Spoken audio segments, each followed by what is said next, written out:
Ang morning show na always nagbibigay ng ngiti at saya sa bawat kada all over the world. Tara na't ma-inspire at ma-amaze sa kwento ng mga bawat kada na nagwagi sa anumang hamon at pagsubok ng buhay. Itago ng mga remote control at tumambay lang dito sa paborito niyong barkada sa umaga, ang Kada Umaga! Dahil kayo ang bida dito.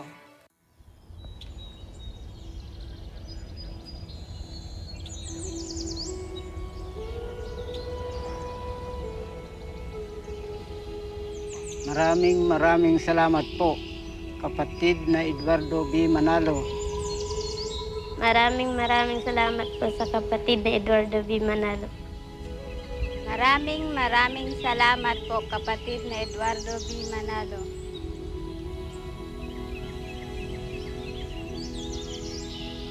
Karamiwan na kami po'y hinahamak at tinataboy. Pero buong puso niyo kaming tinanggap at kinupkop. Kung dati, kung saan kami naninirahan, ngayon may permanente na kaming tirahan. Maraming salamat sa kabuhayang pinagkaloob niyo. Hindi na po kami mangangamba sa aming kinabukasan.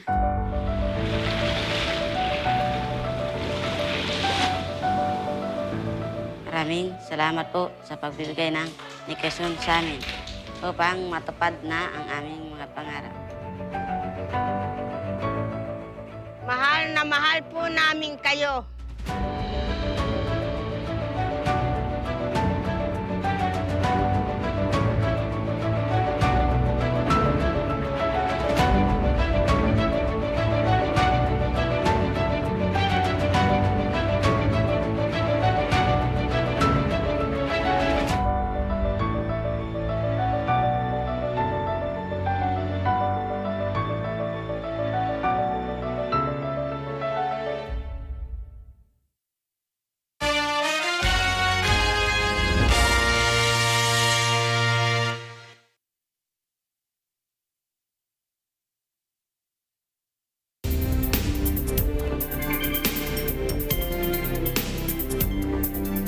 Hello, I'm Alma Angeles and you're watching Eagle News International on tonight's headlines.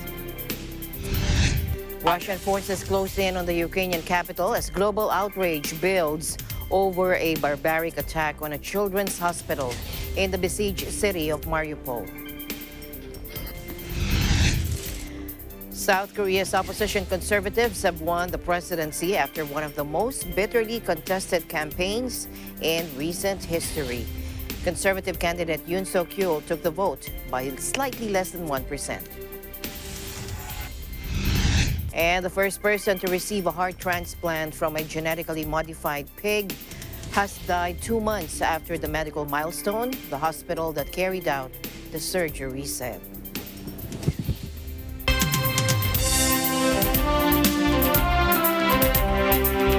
International leaders in Ukraine accused Russia of a barbaric attack on a children's hospital in the besieged city of Mariupol as civilians continued to bear the brunt of the conflict 2 weeks into Moscow's invasion. Ukrainian President Volodymyr Zelensky shared video footage showing the massive destruction at the recently refurbished hospital in the southern port city, condemning the attack as a war crime. Take a look. Авіабомба на пологовий будинок – це остаточний доказ. Доказ того, що відбувається геноцид українців. Європейці, ви не зможете сказати, що не бачили, що відбувалося з українцями, що відбувалося у Маріуполі з маріупольцями. Ви бачили, ви знаєте. Russia's foreign ministry did not deny the attack, but accused Ukrainian nationalist battalions of using the hospital to set up firing positions after moving out staff and patients. Video shared from the site by rescue workers is now, as you see here on your screen, showing a scene of complete devastation with the wounded being evacuated, some on stretchers, past charred and burning carcasses of cars, and a massive crater by the building. Inside, debris, shattered glass, and splintered wood littered corridors, administrative offices, and bedrooms, with mattresses thrown from their frames. The White House slammed the barbaric use of force against civilians, while British Prime Minister Boris Johnson called the attack depraved. The attack came as women were in labor inside the hospital, according to the Regional Military Administration in Donetsk. But on Wednesday, at least 35,000 civilians were able to leave the city of Sumy. The cities of Sumy, Ederdohar, and areas around Kiev, according to President Zelensky. He said he hoped the evacuations would continue today, with 3 more routes set to open out of Mariupol, Volnovakha, and the southeast, and Izium in eastern Ukraine. Let's listen in. Вивчую. Сьогодні нам вдалося організувати роботу 3 гуманітарних коридорів з міста Суми, з міст і містечок Київської області та з Енергодару. Загалом було врятовано близько 35 тисяч людей.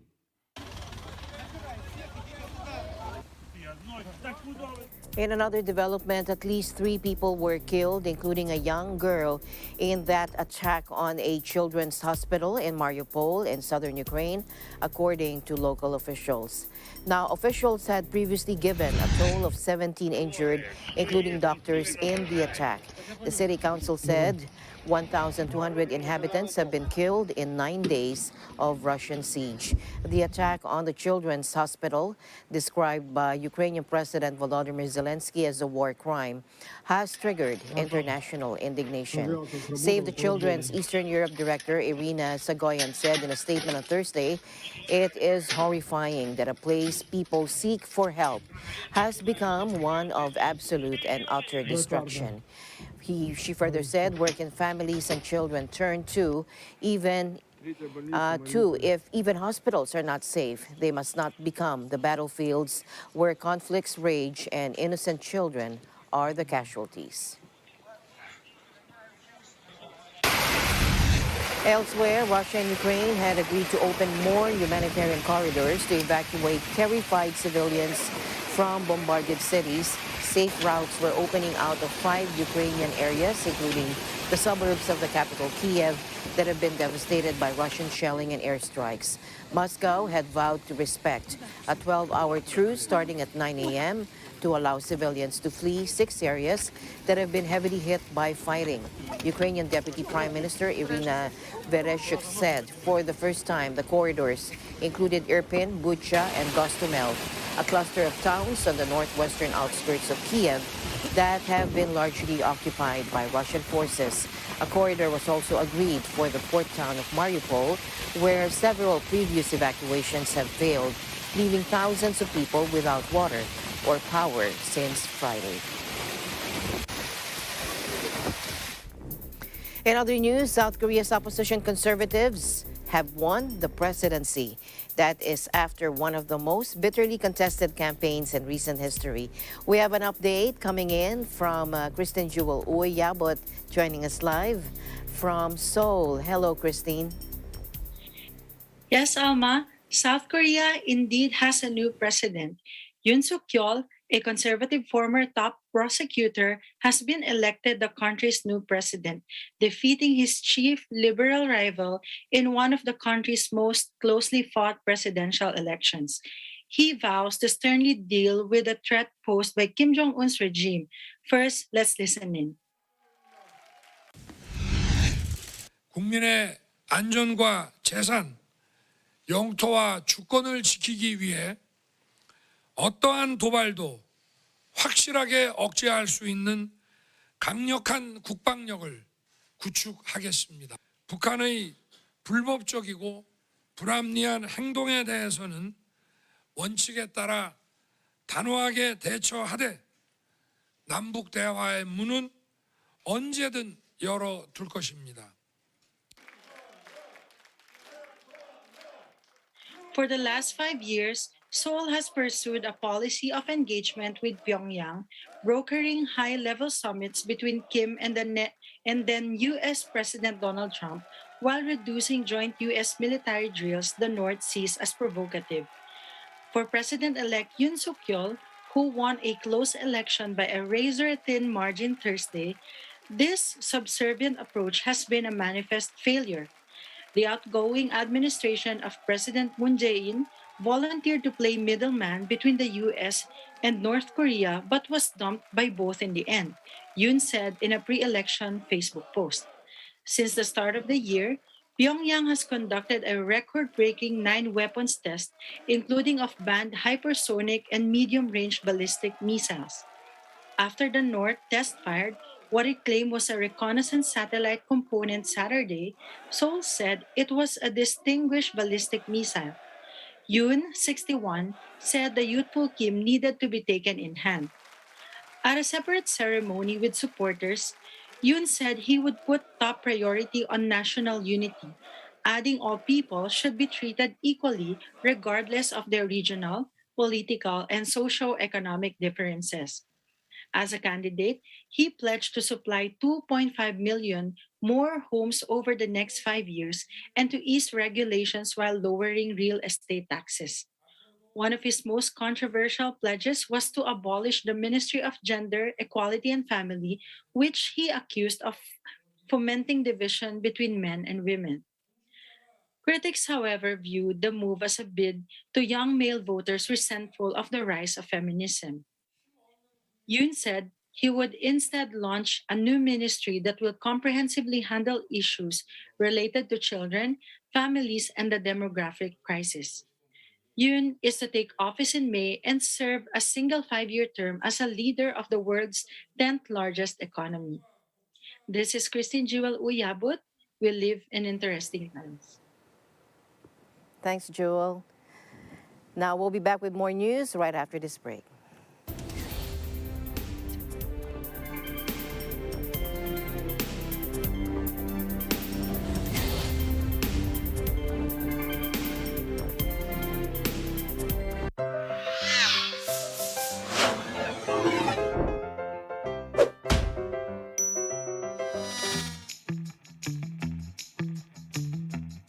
Mr. Bawal, may ibis ka, oh. Asan?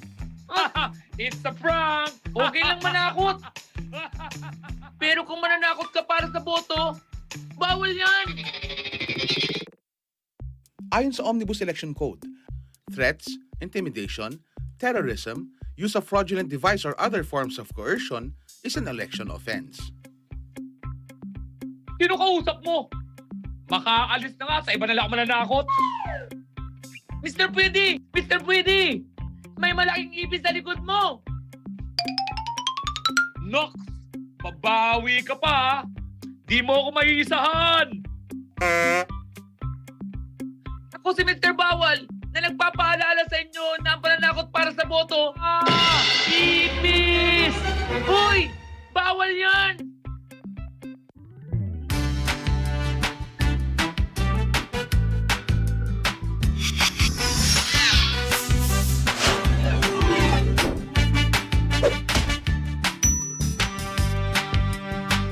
A public service message of Net25 for Mata ng Halalan 2022. Matatag, matapang, matapat.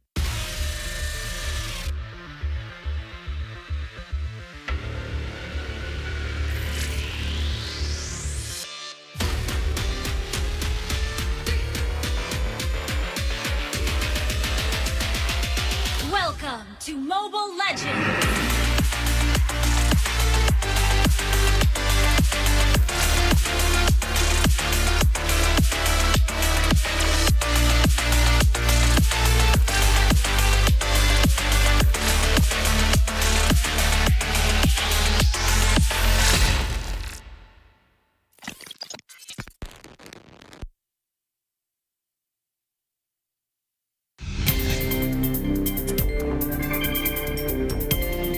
Welcome back. Residents in New Jersey organized donations for Ukraine and its refugees. Here's Ella Aguilar for the report. The continuing attacks on Ukraine by Russia prompted New Jersey residents to join the movement around the world in helping and supporting Ukrainians who are now in the middle of aggression in Europe. In a humanitarian drive sponsored by the Ukrainian American Center in New Jersey, cars and trucks have lined up to drop off boxes and boxes of supplies containing clothes, non-perishable food, bedding, toiletries, first aid kits, and other camping-style supplies and gadgets to help Ukrainian civilians and military people who are in dire need of these items, not to mention financial support. I witnessed two things. One was a tremendous outpouring of support from non-Ukrainian people coming up and being extremely generous with their time, with their money, with their goods, all expressing heartbreak at what's going on in Ukraine.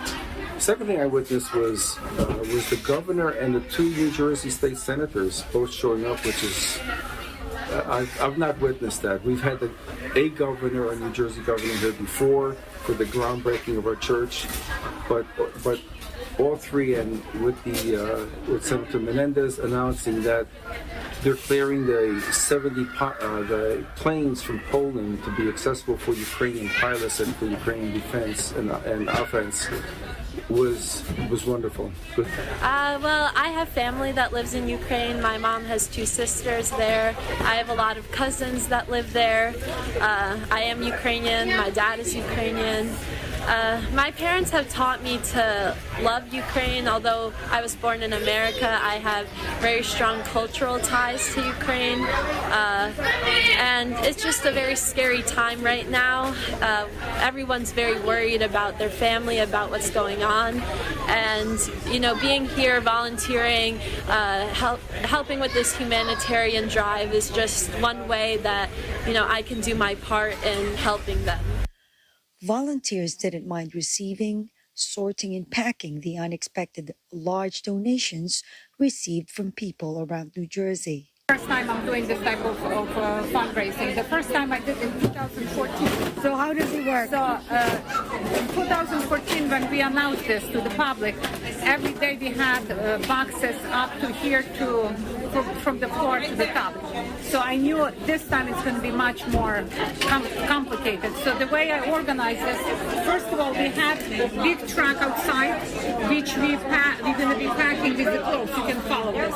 This is, I also arranged that the moment we pack like first necessity item like medical stuff, the military item, the hygiene items, I have arrangement with a couple companies that is shipping like to their warehouse right now. So we're not storing anything here because we would like pack the whole center with this. Volunteers from the Ukrainian American Cultural Center in New Jersey have received boxes and boxes of donations coming from the community, and now it's ready for shipment to Ukraine.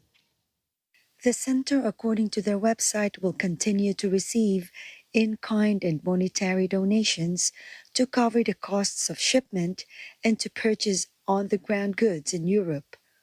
They're also looking for more volunteers to help out. The state of New Jersey offered help in providing logistical services for warehouse and transportation. From New Jersey, USA, Ellen Aguilar for Eagle News. We live in interesting times. In London, the UK government on Tuesday said it was setting up a visa center for Ukrainian refugees in northern France after confusion and anger that some were being turned away. Ashley Espiritu from our ABC UK Bureau reports. The UK government on Tuesday said it was setting up a visa centre for Ukrainian refugees in northern France after confusion and anger that some were being turned away. Foreign Secretary Liz Truss told Parliament a pop-up site would be located in Lille. Also, the Home Secretary has announced a new pop-up application site in Lille, and I can tell the Honourable Lady that the Home Office has set up a surgery for MPs in Portcullis House, which I'm sure she would be very welcome to take any cases she has too. We've ensured casework teams are standing by in the UK to process applications to ensure no delays. We will also be establishing a larger presence in northern France to help Ukrainians in the region. It is essential we do not create a choke point at places like Calais, where there are dangerous people smugglers present, but also to ensure the smooth flow of people through the system from across Europe. Instead, most people are still being held up by Home Office bureaucracy or being turned away. Yesterday, the Home Secretary told the House twice that a visa centre en route to Calais has now been set up, but it still doesn't exist. The Foreign Secretary just said it might be in Lille, over nearly 75 miles from Calais. The Home Office said this morning that no decision had been taken. Well, which is it? Has it? Where is it? Can people get there yet? Disappointed Ukrainians arriving in the Channel port city this week in the hope of getting to the UK have instead been told to go to Paris or Brussels to apply. That has put pressure on the government in London to establish a bespoke visa application centre in Calais to cater specifically for people fleeing the Russian invasion. But Home Secretary Priti Patel sowed confusion on Monday by stating first that the centre in Calais was already operational, then moments later that it was not yet ready. She also said the centre would be away from the port to prevent a surge given ongoing pressures of migrants seeking to cross the Channel. The Pas de Calais local authority in northern France told AFP on Tuesday that the situation remained unchanged. At this stage, visa applications are still being handled at the UK embassy, it added. Patel's department then confirmed that the visa applications were still only being handled by the UK embassy in Paris. The new centre will be set up in the coming days, said a spokesman for Prime Minister Boris Johnson. More than 2 million Ukrainians have fled the conflict, according to the UN. As of Monday evening, the UK had granted 300 visa applications. That has earned it unfavourable comparisons with the European Union, which the UK left in full in 2021, where Ukrainians can get a 3-year residency without a visa. The UK insists that security checks still need to be carried out because of the risk of infiltration by Russian forces among civilian populations. Patel's French counterpart Gerard Darmanin has criticised London's policy for showing a lack of humanity. Prime Minister Boris Johnson, though, insisted his government was absolutely determined to be as generous as we possibly can. Thousands of applications were being processed from Eastern and Central Europe, he told reporters on Monday. I'm Ashley Spiritu, reporting from London, United Kingdom, and we live in interesting times. In another development, Ukraine and Russia made no progress towards agreeing a ceasefire after the Russian invasion at tense talks in Turkey. According to the Ukrainian foreign minister today, Ukraine's foreign minister Dmytro Kuleba repeated his vow that the country will not surrender following talks with his Russian counterpart Sergei Lavrov in Turkey. Take a look. Україна не здалася, не здається і не здасться. Ми готові до дипломатії, ми шукаємо дипломатичні рішення, але поки їх немає, ми будемо віддано, самовіддано, жертвуючи собою, захищати нашу землю, наших людей від російської агресії.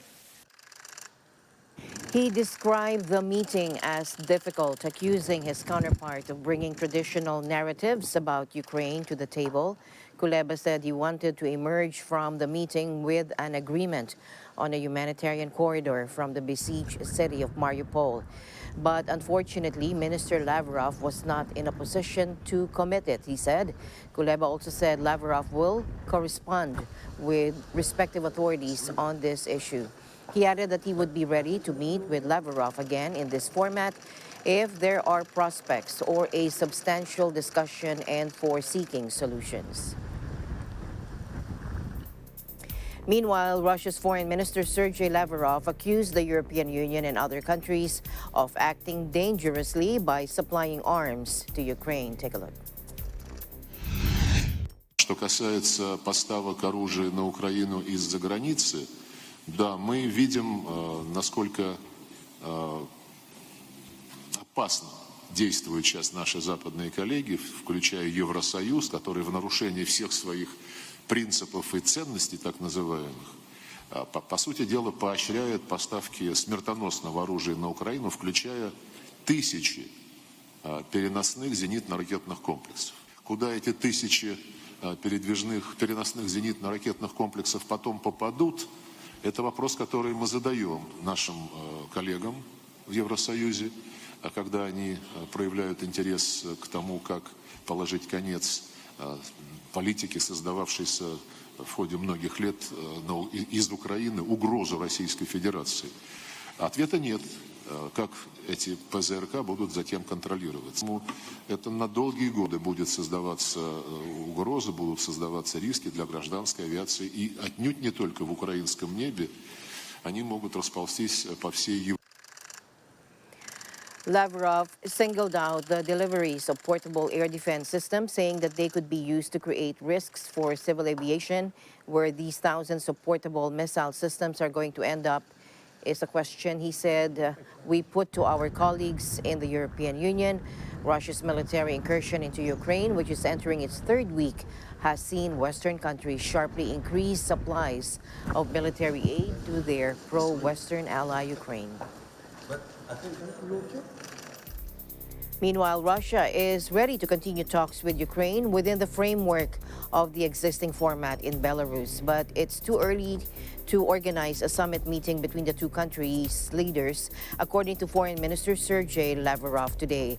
Russia's top diplomat spoke in the Turkish resort town of Antalya after he and Ukraine's Foreign Minister Dmitry Kuleba held their first face-to-face talks after 2 weeks of war, amid international outrage over Moscow's bombing of a children's hospital. He said today's meeting has confirmed that the Russian-Ukrainian format in Belarus has no alternative.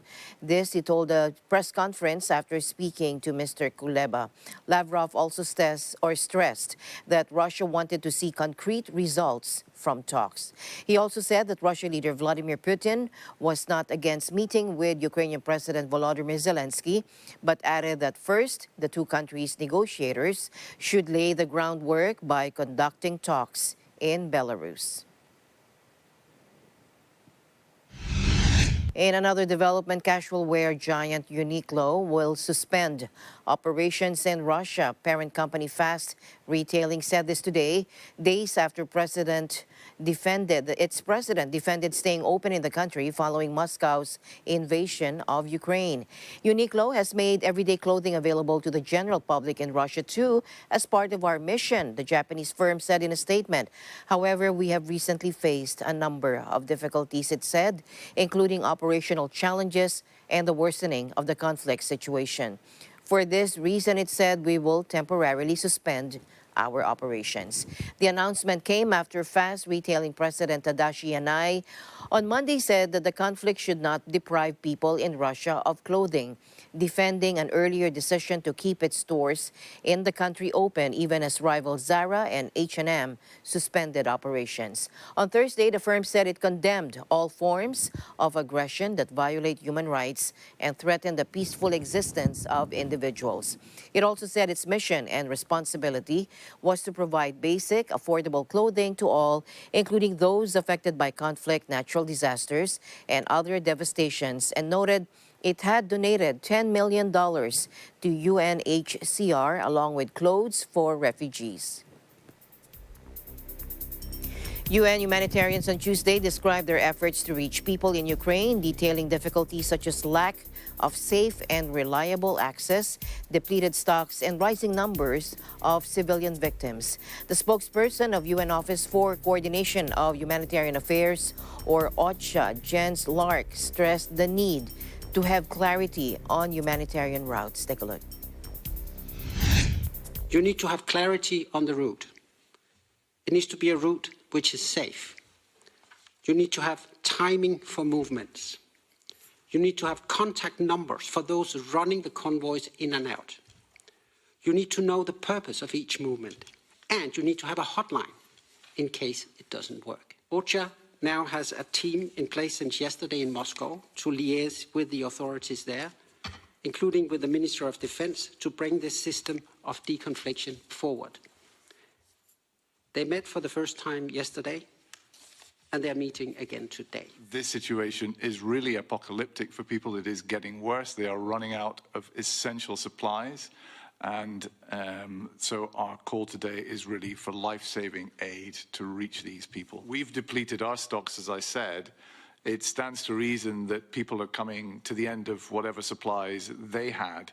So when you ask if this is a matter of life or death, or is it life-saving, yes, for us, it is essential that humanitarian aid gets into a city like Mariupol and to other cities that are in the midst of conflict in Ukraine today. I talked this morning to a doctor here in Lviv who was in contact with her colleagues in the eastern part of the countries, and they were saying that it's very difficult for patients to access health care facilities in these areas, not only because of security, but also because of damaged infrastructure. To date, we have recorded at least 1,207 civilian casualties since the latest armed conflict began on the 24th of February, including 406 people killed and 801 injured. However, of course, we believe the actual figures are likely to be much higher. Most of the civilian casualties are from airstrikes and explosive weapons used by Russian forces with wide area effects, including heavy artillery and multiple launch rocket systems.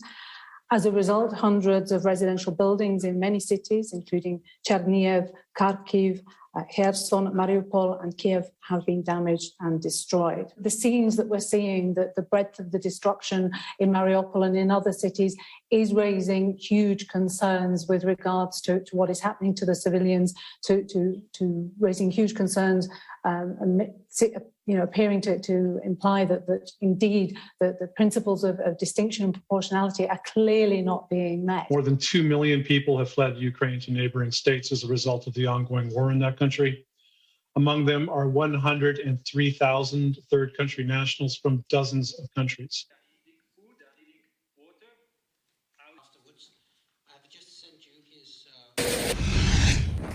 Meanwhile, Russian forces today rolled their armored vehicles up to the northeastern edge of Kiev, edging closer in their attempts to encircle the Ukrainian capital. An AFP team saw plumes of smoke rise over the village of Skybin, just a few hundred meters past the last checkpoint, marking Kiev's northeastern city limits. Ukrainian soldiers described a night of heavy battles for control of the main highway leading into the city. An AFP team witnessed Grad missile strikes in Velika Demerka, a neighboring village 5 kilometers outside Kiev city limits, which stood largely deserted on a sunny and bitterly cold day.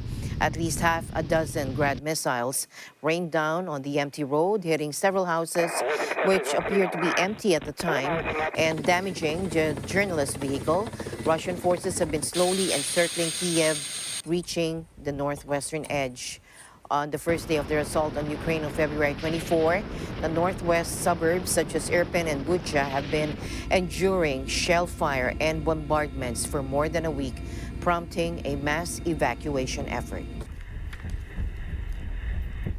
In other news, the Manila city government today received its order of Bexovid drug for the treatment of mild to moderate COVID-19 for individuals 12 years old and above. A total of 2,500 boxes of oral antiviral drugs were delivered to the Manila City Hall. The said medicine has a 90% efficacy in preventing hospitalization and death in high-risk patients, according to Manila Mayor Francisco Isko Moreno in a statement.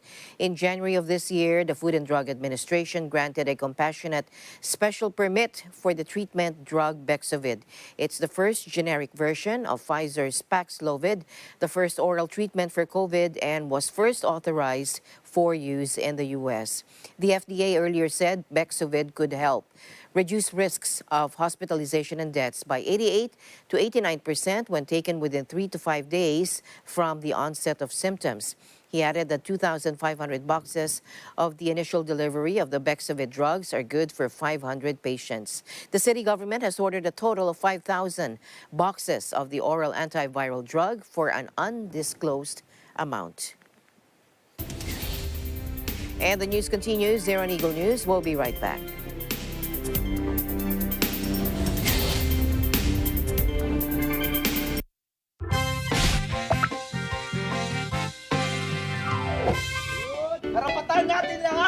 bumoto ang karapat-dapat! Tama! Lahat ng Pilipino pwedeng bumoto! Kung rehistrado ka. Ha? Ang lahat ng Pilipinong rehistrado lamang ang maaaring bumoto. 1 taon ang ibinibigay ng Commission on Elections para magparehistro ang mga Pilipinong boboto sa darating na eleksyon. Kailangan gawin ito para maiwasan ang tinatawag na flying voters. Teka, lahat ba kayo nagparehistro na? Opo! Rehistrado na kami lahat! Bakit tahimik ka? Hindi ka nakapagrehistro, no? Nakakalimutan ko. Hindi ka pwedeng bumoto. Mabuti pa, bumili ka na lang ng balot.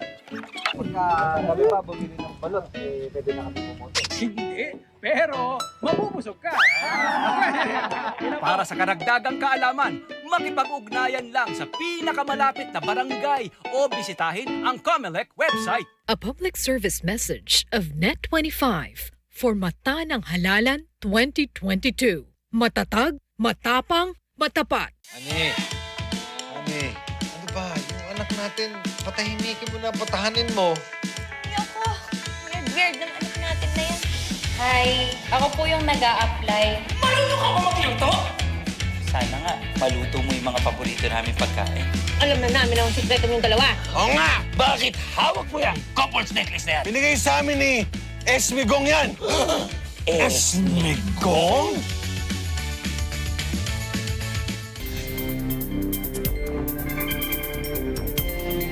The death toll from the week-long floods battering Australia's east coast rose to 20 after the bodies of a man and a woman were discovered in floodwaters in Sydney.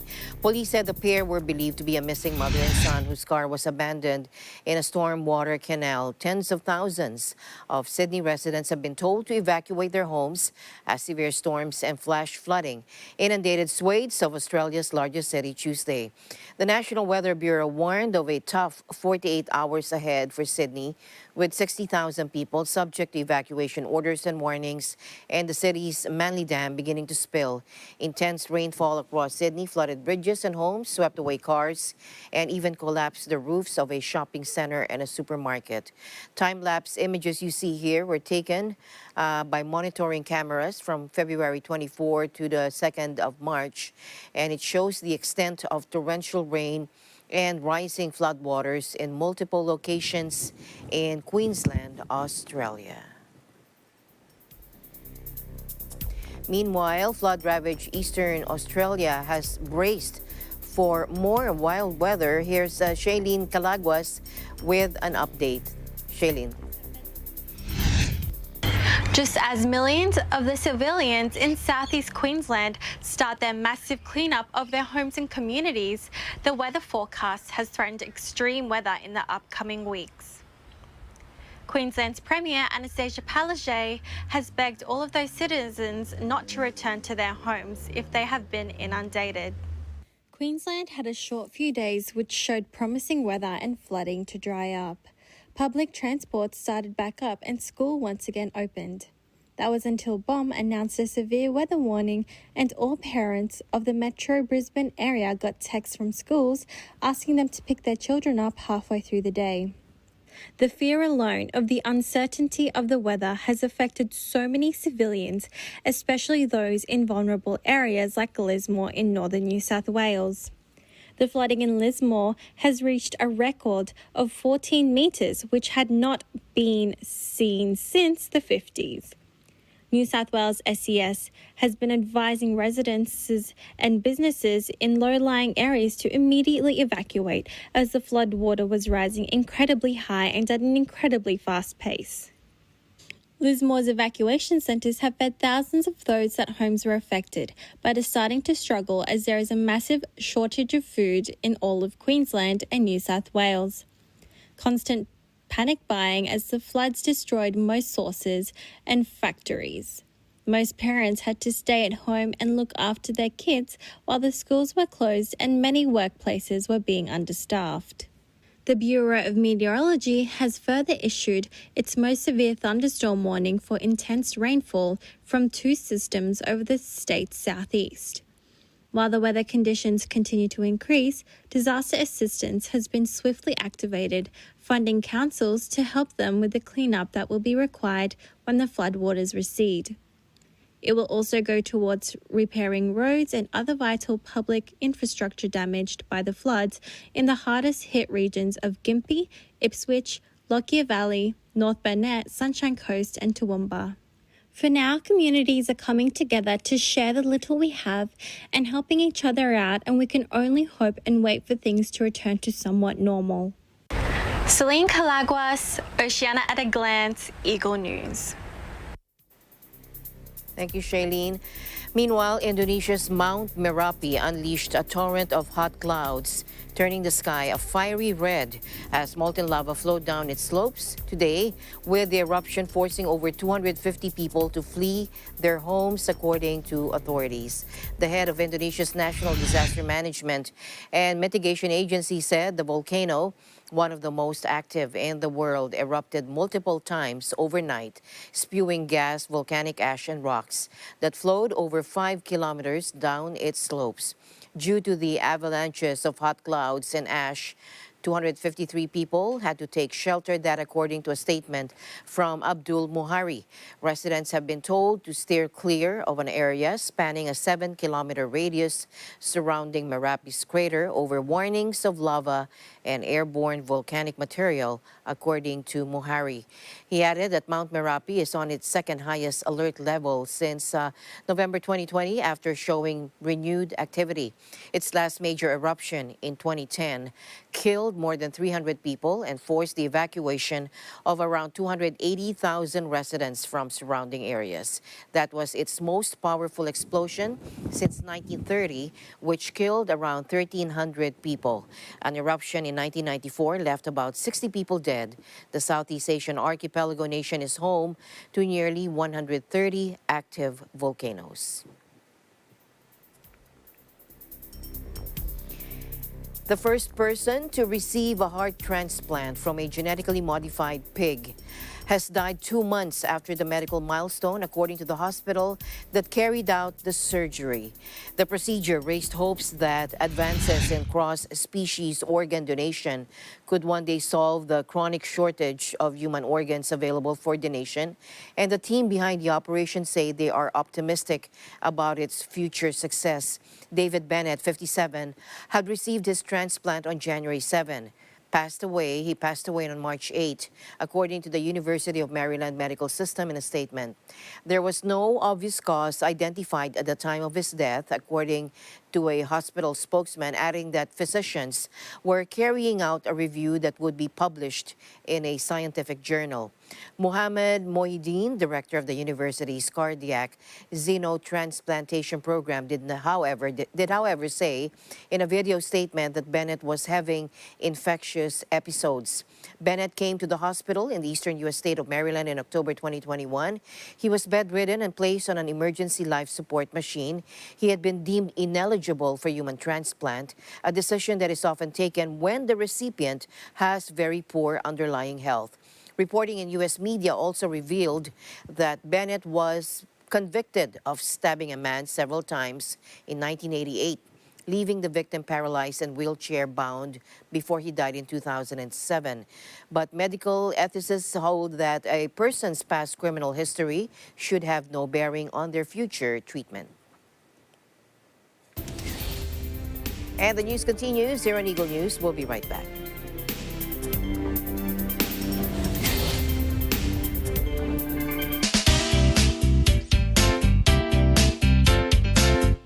Marami mang pagbabagong dala ang pandemya sa bansa, hindi naman nito na bago ang katatagan, pagsusumikap at diskarte ng mga Pilipino. For them, it's business as usual when it comes to developing and offering world-class products and services. In this episode, we will talk about the Philippine entertainment and advertising industry with Arnold Vega-Fria, chairman of ALV Group of Companies. Listen to inspiring stories and tips on how small businesses can navigate the new normal as we feature outstanding business leaders and personalities at the Global Trends Business Leaders Awards 2022. All these in this episode of Open for Business. Alam na namin ang sikreto niyong dalawa. Oo nga! Bakit hawak mo yan? Couple's necklace na yan. Binigay sa amin ni Esmigong yan. Esmigong? Ako po yung nag-a-apply. Marunong ka ba magluto? Sana nga, maluto mo yung mga paborito namin pagkain. Ito ang mechanics ng ating game. Bawat contestant iikot ng 8 beses, kukuha ng 3 bola, at isushoot kung sino pinakamaraming ma-shoot sila ang winner.